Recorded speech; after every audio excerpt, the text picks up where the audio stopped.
Pleasure to present before you the online educational resource on methods of calculating building depreciation. I am Mr. Shashikant Gosavi, Assistant Professor, Department of Civil Engineering, Walchanda Institute of Technology, Solapur. The learning outcomes of this online educational resource is at the end of this session, students will be able to explain meaning of depreciation. They will be able to list the methods of calculating depreciation and they will be able to compare the methods of calculating depreciation. What is depreciation?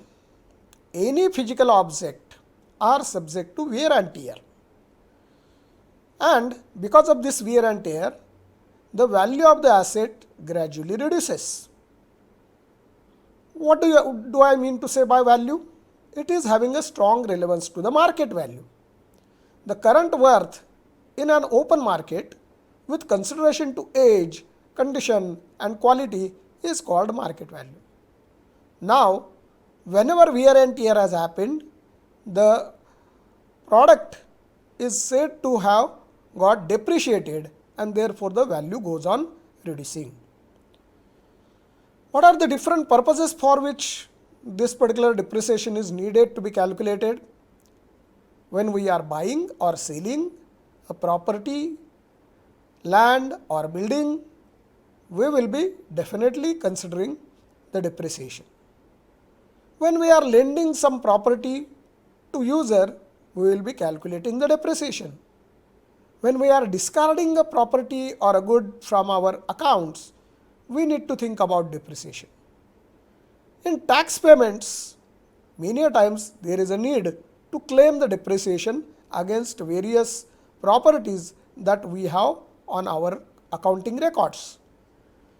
Above all, there are insurance cases in which, in order to accurately calculate what is the present market value, we need to know what is the depreciation of the property. There are few basic terms that everyone should know. What is a book value? The asset's original cost less accumulated depreciation is called the book value. This is normally required and entered into the account books. The useful life is the length of time the asset will be productively used within operations. Very, very important to remember that it should be productively used. Salvage value or residual value is the price the asset will sell for or be worth as a trade-in when its useful life expires.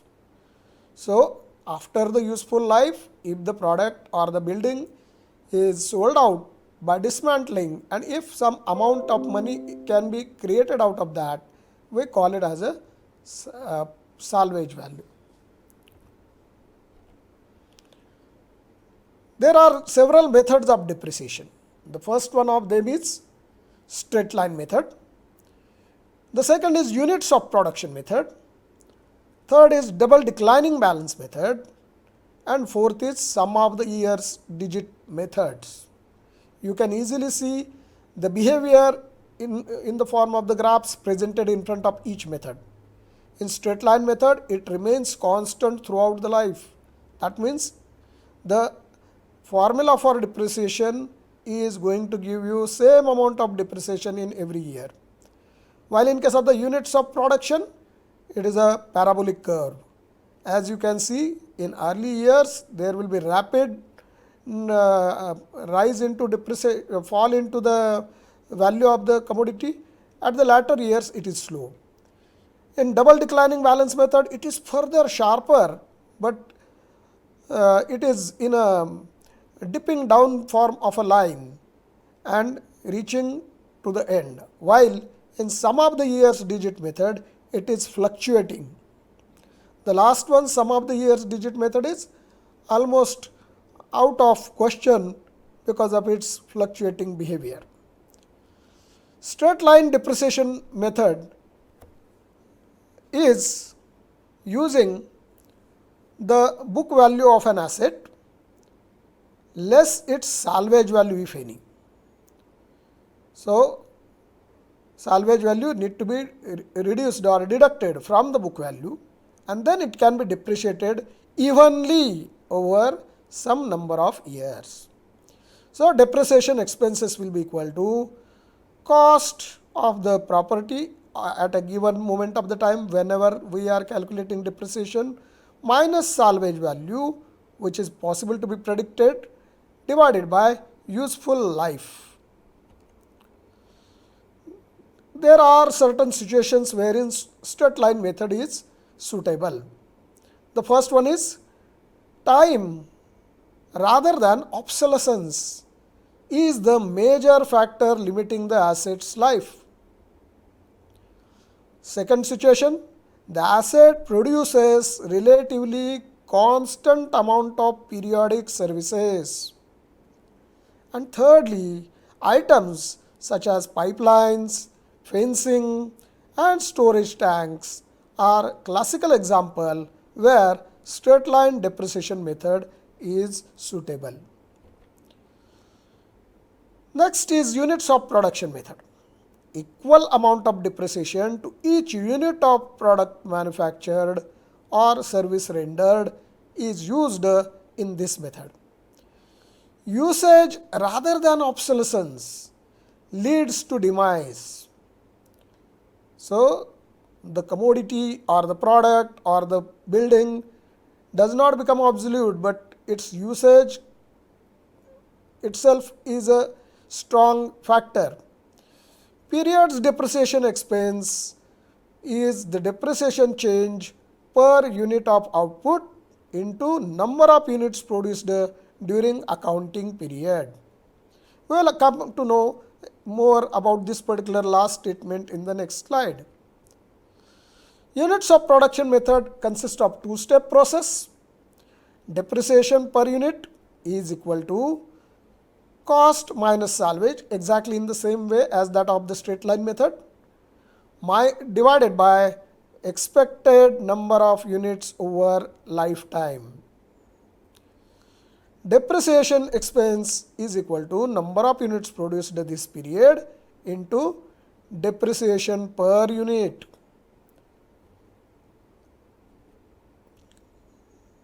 Next method is double declining balance method. It is most complex because it accounts for both time and usage and takes more expense in the first few years of the asset's life. Very, very important. Rapid depreciation in early years is a common indicator of double declining balance method. Considers time by determining the percent of depreciation expense that would exist under straight line depreciation. So, in double declining balance method, we start with straight line depreciation.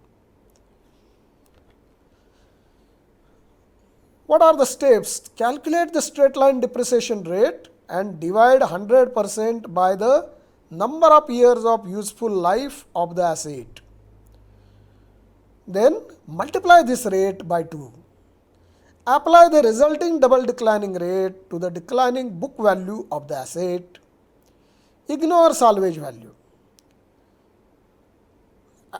The end of this method is normally assumed when book value becomes equal to salvage value. No more depreciation is taken. A thing to remember is in double declining balance method, salvage value is not deducted from the cost, first thing, and lastly, the method stops as soon as book value becomes equal to the salvage value. In double declining balance method, 3-step process is there, and therefore, as we said, step 1 is straight line rate, that is equal to 1 divided by useful life in years. This is just the rate, therefore 1 divided by useful life in years. Step 2 is we will be calculating double declining rate by multiplying with 2 to the straight line rate in step 1. Step number 3 is depreciation expense will be equal to beginning book value multiplied by double declining rate.